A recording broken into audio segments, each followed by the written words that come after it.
Gold, silver, equity, तो आप ये प्लान कैसे करते हो कि मुझे कब, कहाँ पे और क्या देखना है? ट्रेंड कैसे आप आइडेंटिफाई करते हो? तो यहाँ पे मैं पहले 2 चीज़ों की बात करूँगा कि सबसे पहले ट्रेडर कैसे ट्रेंड आइडेंटिफ़ाई करने में सक्सेसफुल हो सकते हैं और कैसे काफ़ी सारे ट्रेडर ट्रेंड आइडेंटिफ़ाई नहीं कर पाते। And we know the famous saying. Example के साथ हमारे साथ आप शेयर कर पाओगे सो दैट हमें और ज़्यादा डीप में आइडिया है। बिल्कुल, तो ट्रेडिंग व्यू पे let's talk about let's say silver which is the most buzzing asset class this year, gold and silver which are doing pretty well. तो मैंने यहाँ पे तो लेट्स से आपने सिल्वर का एग्जांपल लिया, वैसे कुछ स्टॉक मैंने आइडेंटिफाई कर लिया। अब बात सेकंड आती है पोजीशन साइजिंग की, तो वो कैसे किसी ने प्लान करना चाहिए? देखिए, पोजीशन साइजिंग स्ट्रैटेजी पे डिपेंड करता है। थोड़ा सा इलैबोरेट कर देता हूँ आपके ये वाले पॉइंट पे और प्रीवियस पॉइंट पे कि आपने सब सीख लिया स्टॉक को कैसे सिलेक्ट करना है, बट वॉलेटिलिटी जो एक्सप्लोड कर रही है उसको कैसे ट्रेड करें, तो उसको आप ट्रेड कर सकते हैं। Welcome to another episode of technically speaking with Ventura. इस सीरीज का पर्पस सिंपल है। अगर आप एक एक्टिव ट्रेडर हो, चाहे इंट्राडे हो या फिर एफएनओ, तो आपको real decision making, real process और रियल डिसिप्लिन समझने का मौका मिले। No hype, no shortcuts. आज के एपिसोड में हमारे साथ है Aditya Arora, SEBI registered market professional, founder and multi asset research analyst at एडिलेटिक एक्स। आदित्य मार्केट्स को एक स्ट्रक्चर्ड, मल्टी एसेट और मल्टी डायमेंशनल लेंस से देखते हैं। इस एपिसोड में हम चार्ट्स और मल्टी लेग स्ट्रैटेजीज के थ्रू समझेंगे कि एक प्रोफेशनल ट्रेडर वॉलेटिलिटी के बीच कैसे ट्रेंड्स आइडेंटिफाई करता है, हाई प्रोबेबिलिटी सेटअप्स प्लान करते हैं और हाई कन्विक्शन एग्जीक्यूशन कैसे करते हैं। So let get started. Hello Aditya, welcome to technically speaking. Thank you for having me on the show. So let's start with your journey to the market. So basically, I started my journey very early in my life. I started venturing in stock market when I was in school. So बचपन में ही मेरी इच्छा थी, as I was from humble background. So my desire was to make it big in life and start earning money in life early. तो I started my journey when I was in 8th standard. और होता ये था कि जब when I used to return from school, I used to see my parents, used to watch CNBC TV 18. तब वो उदयन मुखर्जी और तब वो वाला टाइम था और 2003 to 2008 when the markets were very buzzing. तो मैं लौटता था तो एक अलग ही माहौल था, क्योंकि जिस तरीके से तब मार्केट्स बढ़ती थी, IPO भी तब बहुत फेमस थे, तो काफ़ी लोग मार्केट्स को बहुत अच्छे से ट्रैक करते थे और मैं जब आता था तो यही देखता था। तो एक सबकॉन्शियसली ऐसा दिमाग में था कि ये एक काफ़ी अच्छी चीज़ है, स्टॉक मार्केट की तरफ अवेयरनेस होनी चाहिए, सीखना चाहिए, you can have financial freedom. So I started doing that. First time I put my 5,000 rupees pocket money in stock market कि चलो इससे कुछ ट्राई करते हैं, लेट्स स्टार्ट समथिंग। तो इस तरीके से चालू किया एंड धीरे धीरे I was actively trading markets when I was in 10th standard or so. And I started trading when there was one budget day. तो budget day की volatility मैंने उस दिन टेस्ट की, किस तरीके से मार्केट वॉलेटाइल होता है। इस बार भी हमने देखा कैसे बजट काफ़ी वॉलेटाइल था। तो आई स्टार्टेड लर्निंग कि कैसे बाज़ार में अप्स एंड डाउन्स होती है, और एक छोटी उम्र में there is a lot of curiosity कि असेट प्राइसेस कैसे इतने फ्लक्चुएट करते हैं, क्यों करते हैं और कैसे हम उसका एडवांटेज उठा सकते हैं। तो इसके बारे में मैं थोड़ा और जानने की इच्छा, क्यूरियोसिटी हुई एज अ चाइल्ड। मैं तब क्रॉसवर्ड गया, क्रॉसवर्ड में मैंने थोड़ी बुक्स सर्च करने की कोशिश की, तो एक वंडरफुल बुक मेरे हाथ लगी, वॉरेन बफेट की बुक हाथ लगी, बट उसमें वो बॉन्ड वैल्यूएशन की बात कर रहे थे and I was in school, तो मुझे कुछ उसमें समझ नहीं आया। बट उसके साथ साथ एक और भी इंटरेस्टिंग बुक थी, technical analysis from A to Z। उसमें वो लोग बात कर रहे थे चार्ट पैटर्न्स की और कैसे ऑसिलेटर्स एक लाइन दूसरी लाइन को कट करती है तो स्टॉक में पॉजिटिव मोमेंटम बनता है, फिर जैसे ही लाइन कट करती है स्टॉक गिरने लगता है। तो मैंने कहा ये थोड़ा समझ आ रही है चीज़ और ये थोड़ा सा डुएबल लगता है।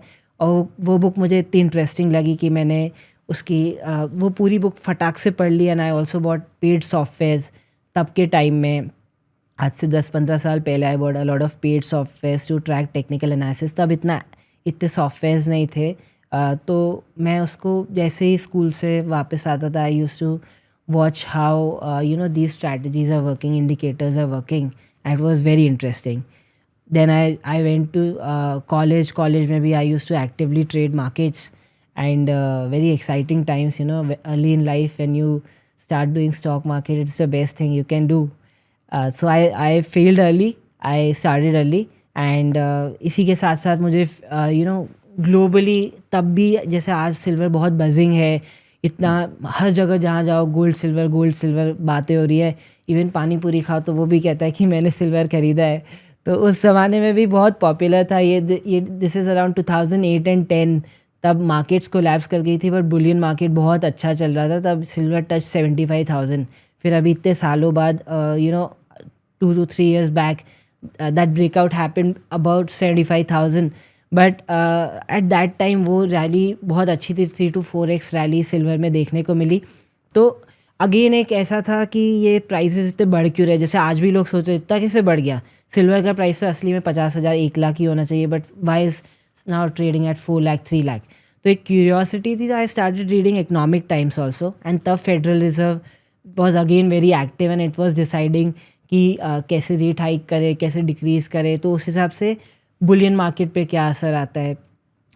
So in this journey I learn macroeconomics, I learn about bullion market, and मेरा एक थोड़ा सा अप्रोच बन गया कि लुक बियॉन्ड इंडियन मार्केट्स, देखो कि क्या डॉलर में हो रहा है, देखो क्या मैक्रो इकोनॉमिक पॉलिसीज़ बन रही है, सेंट्रल बैंकर्स क्या कर रहे हैं, कमोडिटी मार्केट में क्या हो रहा है। And I use to go to my broker's place, तब रात को 10-10 कभी आई यूज़ टू गो वहाँ 10-10 बजे तक लोग सौदे डाल रहे होते थे, सोना खरीदो, चांदी खरीदो, gold mini, silver mini etcetera. So it was a very different world where in very less people use to trade commodities. So exciting times. So after that I also did 5 degrees and qualifications and certifications in finance. I did certified financial technician UK. I did chartered market technician. Then I did certified financial planner, postgraduate diploma in investment and financial analysis. तो मैंने अपनी जो curiosity को मैंने एक अच्छे से उसको एजुकेशन में कन्वर्ट किया, फॉर्मल एजुकेशन में, जैसे मेरे को एक पता चले कि how to approach the market, and वही नॉलेज को मैंने प्रैक्टिकली टेस्ट किया। तो आज के जो हमारा पॉडकास्ट है उसमें मैं कोशिश करूँगा कि मेरी 15 साल की लर्निंग अपने व्यूअर्स को कैसे क्रक्स में बता सकूँ कि वो गलती वो ना करे जो मैंने करी, एंड उनका जो लर्निंग कर्व है एकदम अच्छा रहे। So that's basically my journey in stock market. तो आपने जो एक्सपीरियंस हमारे साथ शेयर किया अबाउट गोल्ड, सिल्वर, इक्विटी, सो आप ये प्लान कैसे करते हो कि मुझे कब, कहाँ पे और क्या देखना है? सो वो ट्रेंड कैसे आप आइडेंटिफाई करते हो? राइट।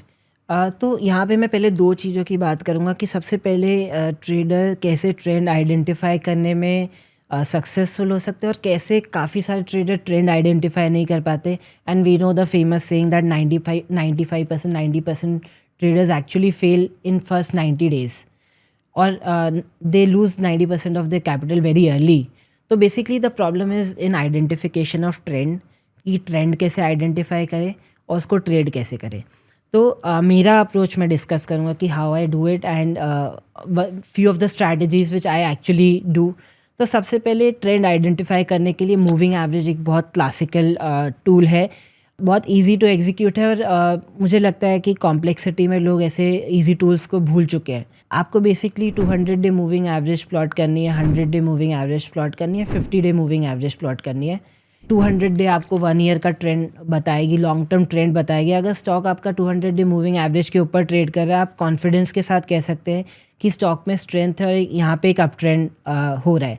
तो एक लेमैन को सबसे पहले आइडेंटिफाई करना है मैं कौन से स्टॉक लूँ, तो उसको देखना है कि कौन सा स्टॉक 200 डे मूविंग एवरेज पे, मतलब कि लॉन्ग टर्म अप ट्रेंड हो गया, 100 डे मूविंग एवरेज पे हो गया, तो आपको पता चलेगा कि एक से लेके 5 महीने में स्टॉक में स्ट्रेंथ है कि नहीं।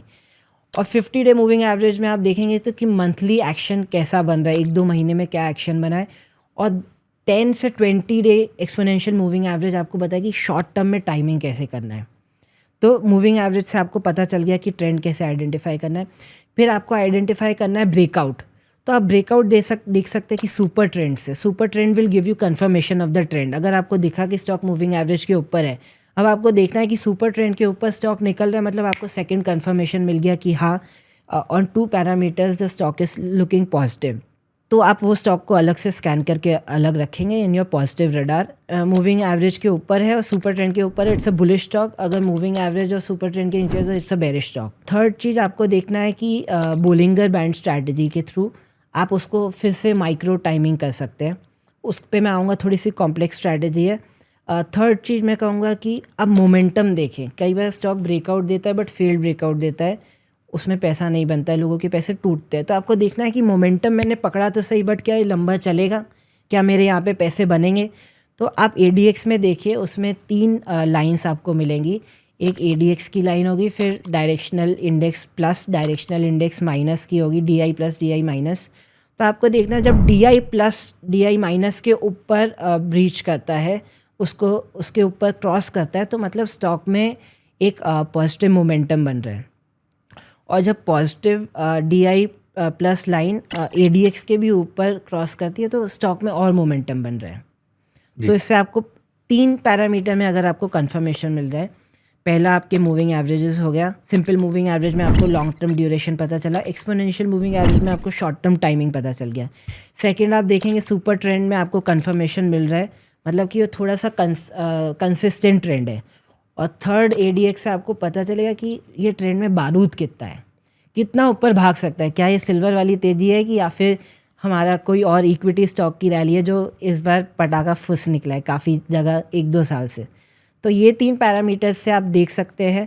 और फिर चौथे लेवल पे आता है बोलिंगर बैंड, जहाँ पे आप और भी माइक्रो टाइमिंग कर सकते हैं, बट थोड़ी सी कॉम्प्लेक्स स्ट्रैटेजी, इसलिए मैं 3 ये पैरामीटर्स को रखूँगा जिससे आप ट्रेंड को अच्छे से आइडेंटिफाई कर सकते हैं। तो ये अगर कोई लेमैन है, उसको मार्केट के बारे में ज़्यादा नहीं पता, या फिर वो काफ़ी सारे फेल ब्रेकआउट से डील कर रहा है, वर्क नहीं कर रहे ट्रेड सेटअप, तो ये 3 पैरामीटर लगाएंगे तो आपके काफ़ी सारे स्टॉक फिल्टर आउट होके आ जाएंगे, जो फेल्ड ब्रेकआउट से काफ़ी सारे हट जाएंगे। और इसको ही अगर फॉलो करें तो काफ़ी अच्छा सक्सेस रेट मिल सकता है। जी। सो कुछ एग्जाम्पल के साथ हमारे साथ आप शेयर कर पाओगे सो दैट हमें और ज़्यादा डीप में आइडिया आए। बिल्कुल। तो मैं ट्रेडिंग व्यू खोल देता हूँ। अभी ट्रेडिंग व्यू पे let's talk about, let's say silver, which is the most buzzing asset class this year, gold and silver which are doing pretty well. तो मैंने यहाँ पे इसका चार्ट लगा दिया है। We have volumes on it, we have super trend and we have ADX over here, and उसके साथ साथ 2-3 और भी इंडिकेटर मैंने लगाए हैं। इसके साथ मैंने रिलेटिव स्ट्रेंथ भी लगाया। आप रिलेटिव स्ट्रेंथ भी देख सकते हैं। फिर से एक अच्छा स्कैनिंग पैरामीटर रहता है कि कौन से, मतलब जैसे वो हम छानते हैं ना स्टॉक, सब्जियों को या फिर गेहूं को छानते हैं, तो अच्छी चीज़ निकल जाती है, बुरी चीज़ अलग हो जाती है। तो स्टॉक को आप रिलेटिव स्ट्रेंथ से क्लियरली फिल्टर आउट कर सकते हैं कि which stocks are actually good, and stocks which do actually good on relative strength for a considerable period of time, let's say 1 to 3 months, they turn out to be multi baggers. आप देख लीजिए, ऐसा कोई stock India में आज तक नहीं आया जो रिलेटिव स्ट्रेंथ में नहीं आया और मल्टी बैगर नहीं हुआ हो। मतलब रिलेटिव स्ट्रेंथ में आएगा तो मल्टी बैगर बनने के चांसेस है, बट मल्टी बैगर नहीं बन सकता अगर वो रिलेटिव स्ट्रेंथ में नहीं होगा, क्योंकि it shows exceptional strength against the overall market structure, where as you see the market is collapsing. हमने देखा कि ओवरऑल इतने टाइम से कुछ हो नहीं रहा था मार्केट में, इक्विटी मार्केट में, बट लेट्स से सिल्वर बीज which was doing fantastically well, it showed good relative strength। तो उससे आपको एक अर्ली साइन मिल जाना चाहिए कि यहाँ पे एक दमदार तेज़ी आने वाली है। जैसे मैं मैंने रिलेटिव स्ट्रेंथ प्लॉट किया है नीचे, एंड यहाँ पे ऊपर सिल्वर बीज का चार्ट है विच is a ETF for silver. तो यहाँ पे whereas the market was doing not a lot of things, but whereas this relative strength graph was consistently going up, which shows that this ETF, particular ETF, is doing well compared to the broader market, or let's say Nifty, which shows that now we have to focus over here। अब इधर कुछ बड़ा होने वाला है। और ये signal आपको कब मिला था? ये सिग्नल आपको मिला था जब silver ETF was trading at around 116। You can see that this relative strength line is continuously going up, and we saw the bottom around 29 May 2025। Over here the silver ETF was trading at around 90, जहाँ से relative strength का graph ऊपर जाने लगा। अगर let's say मुझे यहाँ पे रिलेटिव स्ट्रेंथ लाइन पे एक टाइमिंग मुझे प्लॉट करना है, तो मैं यहाँ पे एक ट्रेंड लाइन प्लॉट कर सकता हूँ। अगर मैं इधर एक ट्रेंड लाइन प्लॉट करूँ, लेट्स से इफ़ आप सिंपली यहाँ पे एक ट्रेंड लाइन प्लॉट करेंगे तो you got a breakout around 26 में। अगर मैं यहाँ से एक टॉप को कनेक्ट करते हुए ट्रेंड लाइन बनाऊँ तो आपको ब्रेकआउट यहाँ पे करीब करीब मई के आसपास आपको मिल गया था, ठीक है। Then there was a retest and it started going up. So 3 जून के बाद ये आपके स्कैनर में होना चाहिए था, क्योंकि ये कुछ बड़ा करने की तैयारी कर रहा था। And if you see the volumes had started going up, यहाँ पे कंटिन्यूस स्पाइक मिला, इधर स्पाइक मिला, एंड यहाँ पे आपको स्पाइक मिलना चालू हो गए।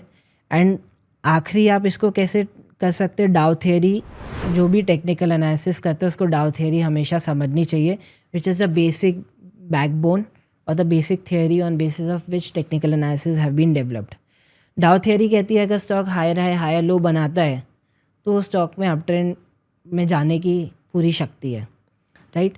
तो इस स्टॉक में देखते हैं हायर हाई हायर लो बन रहा है कि नहीं। तो यहाँ पे आप देखिए ये डेली चार्ट है, यहाँ पे हमने लोअर लो देखा कंपेयर टू दिस लो, हमने यहाँ पे एक लोअर लो देखा।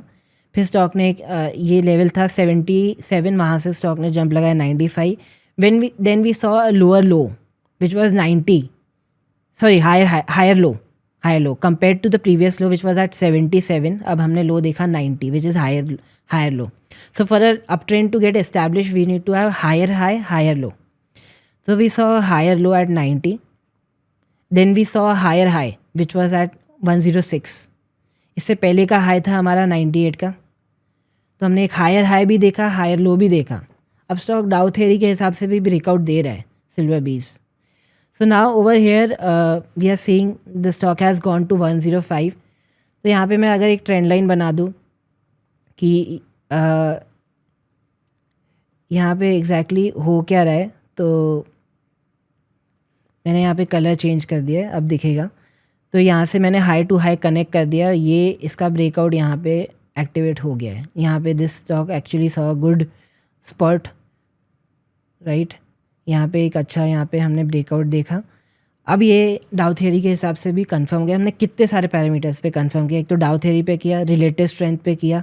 अब यहाँ से हमको स्टॉक को ट्रैक करना है और यहाँ पे बाय भी हम कर सकते हैं।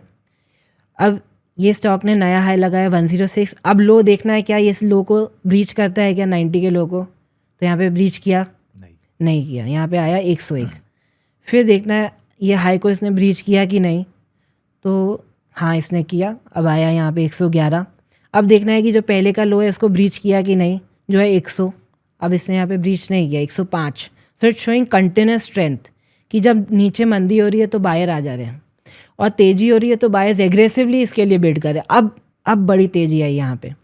अब यहाँ पे धीरे धीरे स्टॉक अक्यूमुलेट हुआ और लोगों ने सोचा may be this is the end. So retailer started throwing in the towel, they started selling the stock thinking that the upside is limited over here, but institutions were very aggressive. See this big spurt in the volume, this shows that now institutions have started accumulating this counter. They have started cornering this stock ETF and अब बड़े बड़े jump आने लगे क्योंकि अब institution आ गया, कह रहा अब मैं चलाऊँ, अब तुम्हारा भाई गाड़ी चलाएगा। तो this stock started going up from 108 to 130 without any correction. This stock went to almost 180 without any significant correction. यहाँ पे 3 दिन का भी करेक्शन नहीं आया और अभी तो हमने सिर्फ डाउ थियरी ही लगाई, ठीक है। तो ज़बरदस्त तेज़ी मिली without any breakage of trend. We got a rally from almost 90 odd levels to almost 180. That's one shot 100% return. And हमें देखना है कि साथ में हमने जो बात करी वो सच भी है कि नहीं, कि सिर्फ हवा में बातें हैं। तो सुपर ट्रेंड में हम देखते हैं, सुपर ट्रेंड में हमको यहाँ पे सिग्नल मिल चुका था एट 109। तो हम जो सोच रहे हैं वैसा हो भी रहा है। 109 में सुपर ट्रेंड में हमको मिल गया था साइन और हमको डाउ थियरी के हिसाब से ब्रेकआउट 100 रुपये के आसपास मिला था, ठीक है। फिर अब देखना है ADX में पॉजिटिव साइंस मिल रहे हैं कि नहीं। तो अब यहाँ पे आप देखेंगे the green line is positive DI and this orange line is negative DI and this white line is ADX। So we saw a consolidation over here and a good breakout on 2nd of June, wherein we also saw good price action accompanied by a breakout on ADX, जहाँ पे convincingly positive line DI positive went above DI negative. So now over here ये बता रहा है कि एक up trend यहाँ पे चालू हो रहा है, तैयार हो जाओ, अपनी कुर्सी की पेटी बांध लो. तो अब यहाँ से स्टॉक ने दौड़ लगाना चालू की and we saw good action. यहाँ पे चॉपीनेस हो गई. और हम जब कभी भी कोई इंडिकेटर की बात करें, कोई इंडिकेटर 100% राइट नहीं होता. In a consolidating market, sideways market, you will get whipsaws, you will get a lot of false signs on indicator. But हमको देखना है मोटा मोटा काम हो रहा है कि नहीं. अगर कोई इंडिकेटर 70% भी काम कर रहा है, 50% काम कर रहे हैं, तो स्टैटिस्टिक कहता है कि उसमें भी बड़ा पैसा बनाया जा सकता है.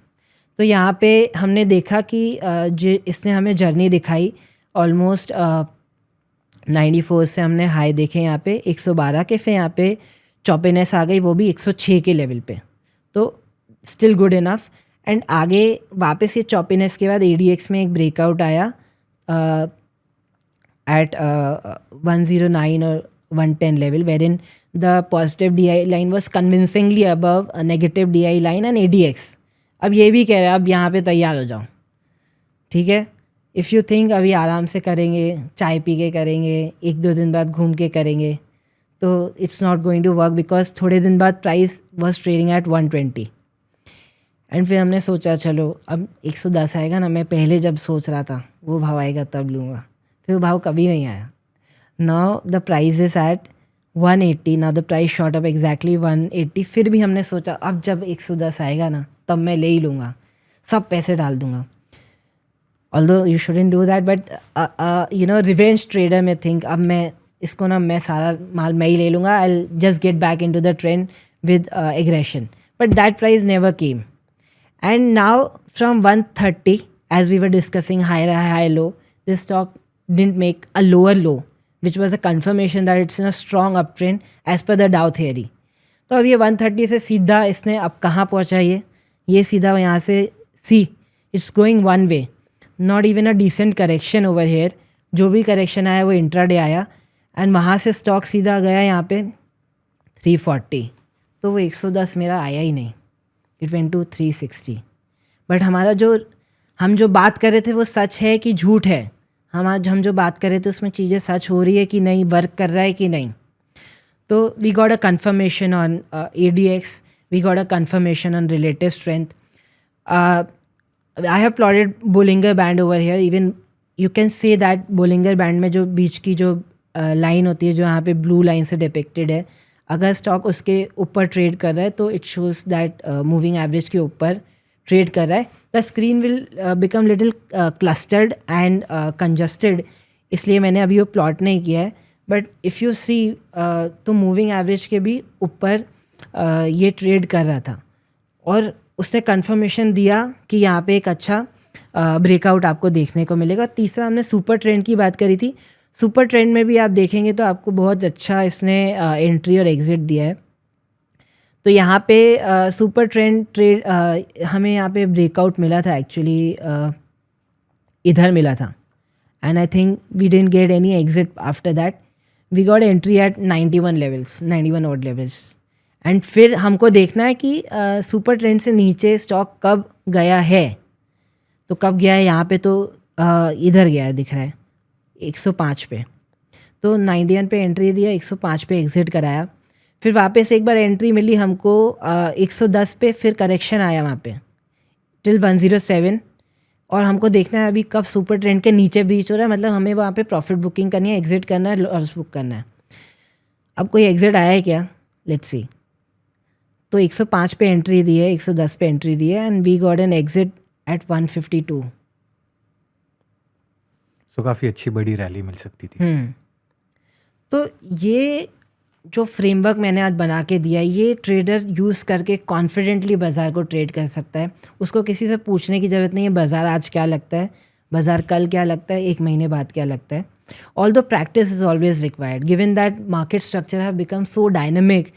The way FIs are selling stocks, or let's say what's happening in the global market, or the way algos have dynamically changed the market structure, one needs to continuously adapt to the changing market scenario. And we have discussed कि कैसे an asset class could be so volatile that we are seeing right now, the kind of volatility we are seeing. कैसे अगर international market की बात करें तो you see silver going from 60 odd levels, 30 odd dollars to $120 in no time. Same setup could be deployed in international markets also. And we are seeing that great amount of volatility is there. So one needs to practice, and जो filtration है वो बहुत important है, क्योंकि हर चीज़ ऐसा नहीं है silver है, बहुत सारे ऐसे भी स्टॉक है जो नहीं वर्क किए. तो एक ट्रेडर को कंटिन्यूसली ऑन द टोज रहना पड़ता है कि वो एक ट्रेंडिंग चीज़ को आइडेंटिफाई करे. और कोई ऐसा होली ग्रेल फॉर्मूला नहीं है कि 21 दिन में पैसे डबल या all 100% accuracy, which is the general thought process on let's say YouTube and Instagram. मुझे 100% एक्यूरेसी वाली स्ट्रैटेजी चाहिए. And the way people your new novice traders कि उनको ऐसा चाहिए कि सब राइट हो, बट ऐसा ज़रूरी नहीं है. So it's a continuous process where in you have to identify कैसे आपको एक मार्केट अपॉर्चुनिटी दे रहा है जहाँ पे आप 6 हिट कर सकते हो. Correct. अब कब आएगा उसके लिए you have to consistently follow the process. So जैसे कि आपने बताया कि आप गोल्ड सिल्वर दोनों को देखते हो, then gold to equity, silver to equity. So फिर ये जो कमोडिटी वर्सेस इक्विटी है, ये स्ट्रक्चर को कैसे देखना चाहिए? देखिए, इससे पहले मैं एक इम्पॉर्टेंट बात को हाईलाइट करना चाहूँगा कि आप जो व्यूअर्स देख रहे हैं हमारे आज पॉडकास्ट को, कि how do they feel about 2026? Are they feeling the pain, are they feeling the heat? Because 2 साल में मार्केट बहुत बदला है. पहले जो आसानी थी पैसे कमाने की, जो हम दोस्तों को बताया करते थे, आज इतने पैसे बन गए, आज 50,000 बन गए, आज 1 लाख बन गए, अब वो पैसे नहीं बन रहे. तो ऐसा क्यों हो रहा है? तो सबसे पहले तो मैं अपने व्यूअर्स से पूछना चाहूँगा कि आप कमेंट्स में बताइए कि ये साल कैसा जा रहा है and what are the challenges you are facing. जैसे हमने बात करी स्टार्टिंग में कि 90% of traders lose money in the market in 90 days, और let's say they lose 90% of the capital early in the trading journey. Because new traders, जो professional traders हैं वो अच्छा करते हैं. Even professional traders are facing a tough time given the volatility has increase और uncertainty बहुत है. बिल्कुल. अनचार्टेड टेरिटरी है, अनसर्टेनिटी है, जहाँ पे कुछ समझ नहीं आ रहा है. तो सबसे पहले ट्रेडर्स चैलेंजेस क्या फेस कर रहे हैं वो कमेंट्स में बताएं. मेरे हिसाब से मैं बताता हूँ क्या चैलेंजेस फेस कर रहे हैं. पहला तो है uncertainty, unprecedented uncertainty, where in we are seeing that कि कंट्रीज़ ही एक्वायर हो जा रही है. जो कमोडिटीज़ रॉ मटेरियल है, जैसे रियल एस्टेट के लिए हो गया, स्टील इंडस्ट्री के लिए हो गया, फिर उसकी वजह से लेबर मार्केट बहुत अफेक्ट करता है. फिर लेबर मार्केट अफेक्ट करता है तो कंजम्पशन अफेक्ट करता है, कंजम्पशन अफेक्ट करता है तो जीडीपी करता है. तो बहुत हद तक जीडीपी हिल जाता है जब कमोडिटीज़ के प्राइसेस इतना डायनामिकली चेंज होते हैं. डॉलर के प्राइसेस इतने चेंज हो रहे हैं, इंपोर्ट एक्सपोर्ट में बहुत प्रॉब्लम हो रही है. फिर डिस्ट्रप्शन आ रहे हैं एआई में, आईटी कंपनीज क्रैक कर रही हैं, जो कल को those were like golden companies और let's say diamond companies are now seen as copper companies. So there is unprecedented uncertainty कि भाई डिस्ट्रप्शन इतने ज़्यादा हो रहे हैं. whether you talk about basic raw materials or whether you talk about technology, जो बड़ी आईटी कंपनीज हैं आज जो पहले लोगों का कन्विक्शन हुआ करता था कि buy and hold, now they are thinking कि सही में हम रखें, क्योंकि अब तो ऐसा कह रहे हैं कि ये सब के मार्जिन रेवेन्यू सब डिक्लाइन होने वाले हैं. तो अनसर्टेनिटी और दूसरा वॉलेटिलिटी एक्सपेंशन, वॉलेटिलिटी एक्सप्लोजन हो रहा है. हम एक्चुअली देखते हैं कि मार्केट में क्या होता है कि एक वॉलेटिलिटी की साइकिल होती है.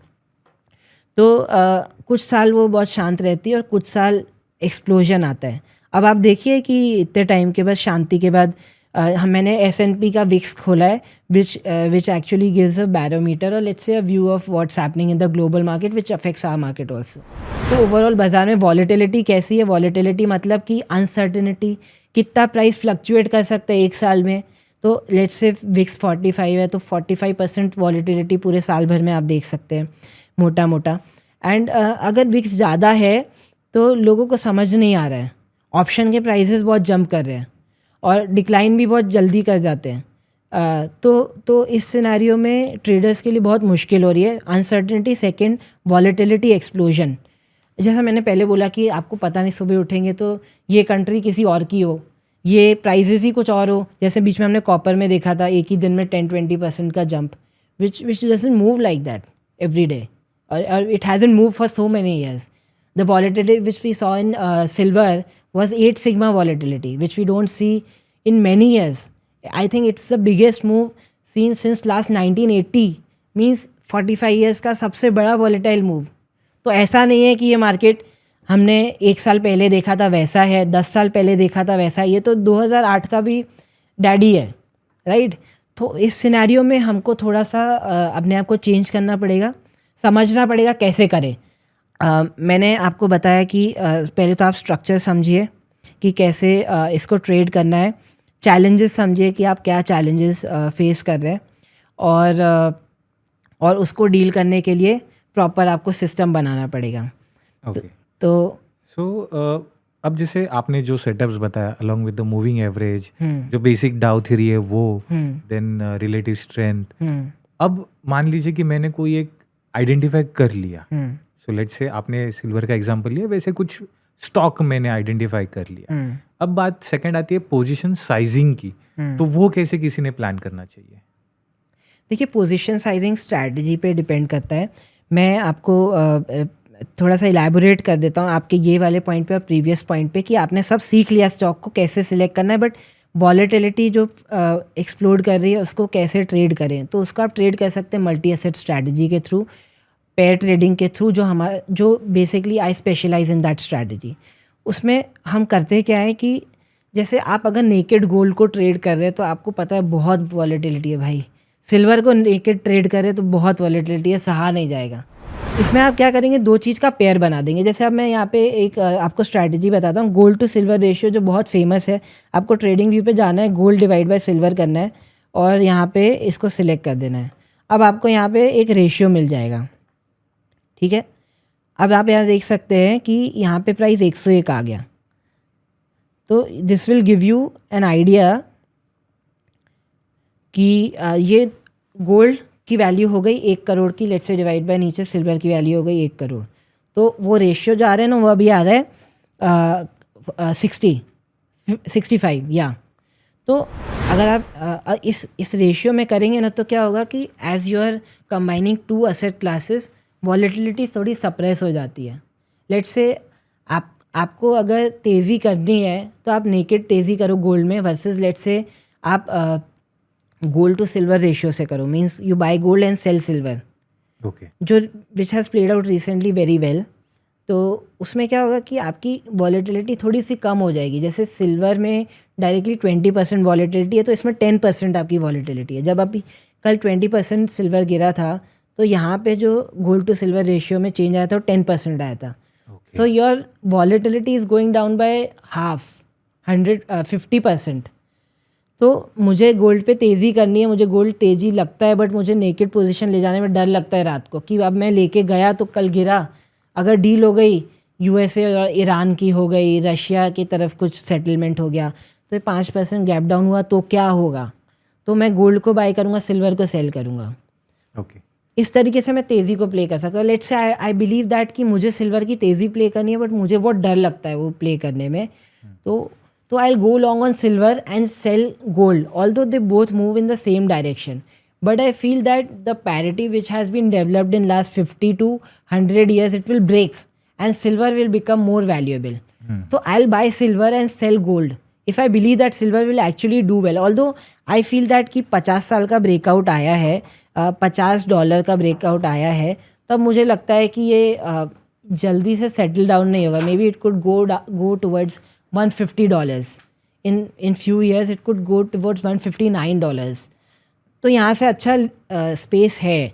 तो what I will do is that, मुझे पता है कि बुलियन मार्केट दोनों साथ में चलते हैं, बट अगर सिल्वर का ब्रेकआउट एक्चुअली में प्ले आउट होता है तो that gives a high beta move compare to gold. So I will buy silver 1 crore का for example and I sell gold of 1 CR। तो एक रेशियो बन गया। अब वो रेशियो में थोड़ी सी वॉलेटिलिटी जो रोज़ का 10-20% हो रहा है ना, थोड़ा कम होगा। अब लेट्स से गोल्ड बढ़ा, सिल्वर बढ़ा 10%, गोल्ड बढ़ेगा 3%, so it will become to 7%। Right. तो एक कुशन हो जाएगा। In this way you can create pairs in many ways. Like for example, मुझे लगता है कि मुझे जियोपॉलिटिकल टेंशन बढ़ता हुआ दिखता है। जियोपॉलिटिकल टेंशन बढ़ता है, वो भी गल्फ कंट्रीज़ में, तो क्रूड ऑयल का प्राइस बढ़ता है। तो क्रूड ऑयल का प्राइस में मुझे लगता है तेज़ी है, तो I will buy crude oil. And मुझे लगता है साइमल्टेनियसली बहुत प्रेडिक्शन आ रहे रिसेशन के, तो I will sell copper which is called doctor copper, which is a good barometer of what will happen in the economy. तो I will buy crude oil and I will sell copper. So in this way I could play on the both themes. एक geopolitical theme हो गया, दूसरा recession का theme हो गया।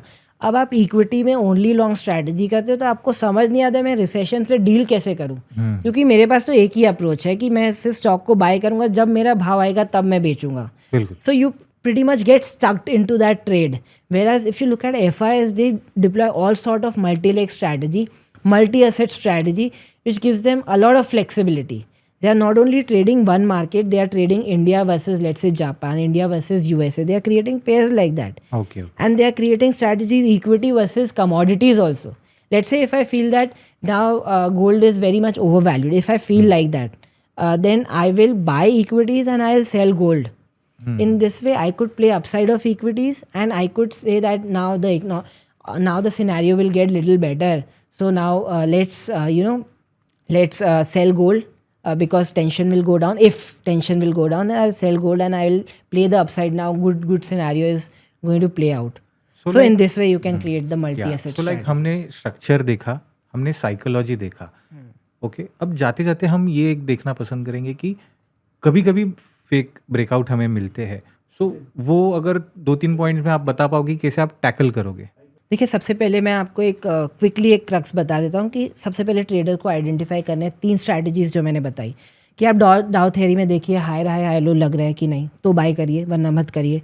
फिर आप देखिए कि रिलेटिव स्ट्रेंथ में स्टॉक छन के बाहर आ रहा है, फिल्टर आउट होकर बाहर आ रहा है, वो देखिए। तीसरा आप देखिए सुपर ट्रेंड में ब्रेकआउट मिल रहा है कि नहीं, अगर मिल रहा है तो बहुत अच्छा स्टॉक है। 3 कैटेगरी में आपके आ चुके हैं। फिर देखिए स्टॉक में बारूद है कि नहीं, वो आप ADX से देख सकते हैं। अब इससे क्या आपके काफ़ी सारे कचरा स्टॉक्स बाहर हो जाएंगे, वो स्टॉक आपके पास आएंगे जिसमें बहुत मलाई है। वो पता चल गया, फेक ब्रेकआउट काफ़ी सारे फिल्टर आउट हो गए। अब आप मल्टी एसेट स्ट्रैटेजी बनाइए, आपकी वॉलेटिलिटी हाफ हो गई। ये अप्रोच फॉलो करिए। Right. So thank you so much Aditya. हमने आपके साथ market structure, market pair trading के साथ कैसे एनालिसिस करना है, कैसे अंडरस्टैंड करना है, वो हमने सीखा। Thank you so much. Thank you so much for having me on the show. Thanks for tuning in. If you enjoyed this video, hit the like button and subscribe for more content that makes your financial journey smarter with Ventura. Investments in the securities market are subject to market risks. Read all the related documents carefully before investing.